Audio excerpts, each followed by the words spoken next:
خطری بالاروی آب در دریای پرتوقیان 5. در ناحیه‌های فرخار و همدانی ولایت ختلان برای پیشگیری از فلاکت طبیعی آماده می‌شوند. از جمله در منطقه‌های به گفته مقامات خوفناک نوبتداری تشکیل کردند. یک منبع در اداره‌های دولتی منطقه کولاب روز 25 ایون به رادیوی آزادی گفت سطح آب در منطقه کاکل ناحیه فرخار بلند شده قسم از راه را ویران کرد. رئیس جمهور تاجیکستان روز 16 ایون به مقامات در ختلان دستور داده است که ساحل‌ها را هر چه زودتر مستحکم کنند و خانه و زمین مردم را از خرابشوی نجات دهند.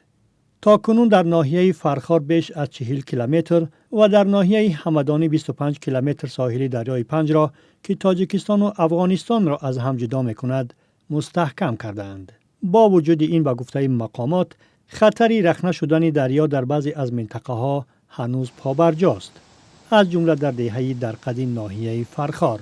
چند ساکن محلی در فرخار گفتند که وضع آنها را در حالت آماده باش و همزمان نگرانی قرار داده است.